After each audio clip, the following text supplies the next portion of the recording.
सनातन में एक व्रत है जिसको सर्वाधिक महत्व दिया गया है, वो है एकादशी का व्रत। और आपको यह भी जानना चाहिए, यही एक व्रत है जो अनिवार्य व्रत बताया गया है सनातन में, अनिवार्य। बाकी सब ऐच्छिक हैं, आपकी इच्छा है तो रखो, नहीं है तो मत रखो। लेकिन एकादशी का व्रत एक ऐसा व्रत है जो अनिवार्य व्रत है।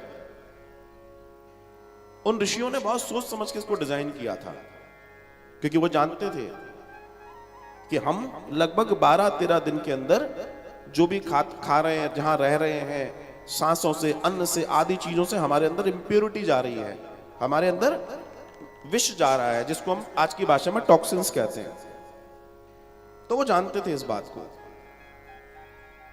तो एक पखवाड़े जब एकादशी आती है तो उन्होंने कहा कि इस दिन अन्न नहीं खाना और सिर्फ फलहार करना है।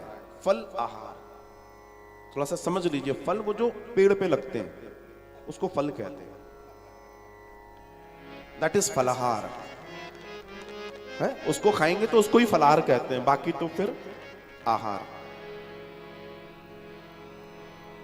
तो उन फलों को जब आप खाएंगे किसी एक दिन और कुछ नहीं लेंगे तो फायदा यह हुआ कि आपके शरीर के सारे विषैले तत्व बाहर निकल जाएंगे और आप स्फूर्ति से भर जाएंगे, आप स्वस्थ हो जाएंगे, आपको मेडिसिन की जरूरत नहीं पड़ेगी, आप स्वतः अपनी चिकित्सा कर लेंगे।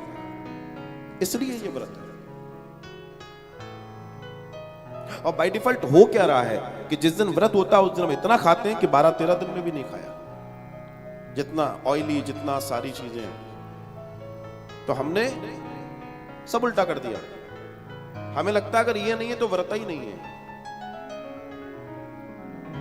और जिसका व्रत है उसकी तो लॉटरी लगी है, जिसका नहीं है उसकी डबल लगी है। वो अन्न भी खाएगा और वो भी खाएगा जो बना है। वो कहेगा हमको भी थोड़ा सा, वो कहेगा ये अच्छा हुआ। लेकिन वास्तविकता क्या है? वास्तविकता यह है कि हमारे व्रतों का जो मूल दर्शन है वो फल आहार, फल का आहार है, फल आहार, ताकि आप आंतरिक रूप से मजबूत हो पाए, शुद्ध हो पाए, पवित्र हो पाए, जिससे आप स्वस्थ रहें, मस्त रहें। और अगर शरीर ठीक है तो फिर भक्ति भी होगी, सब कुछ होगा, व्यापार भी होगा, नौकरी भी होगी, गृहस्थी भी चलेगी। और नहीं होगा तब क्या करेंगे? दूसरे दिन द्वादशी पारण का समय होता है। अगर आप फलों के साथ रह रहे हैं तो आप अन्न से पारण कर सकते हैं। आप अगर निर्जला रह रहे हैं तो आप जल से पारण कर सकते हैं। आप जिस चीज से रह रहे हैं उसको छोड़कर जो उसकी विपरीत चीज है उससे पारण कर सकते हैं। और ये व्रत सबको करना चाहिए। 5 वर्ष की आयु के बाद हर व्यक्ति को करना चाहिए। अगर देखिए आप पूजा करें नहीं करें एक अलग मैटर है, लेकिन अगर आप स्वस्थ रहना चाहते हैं,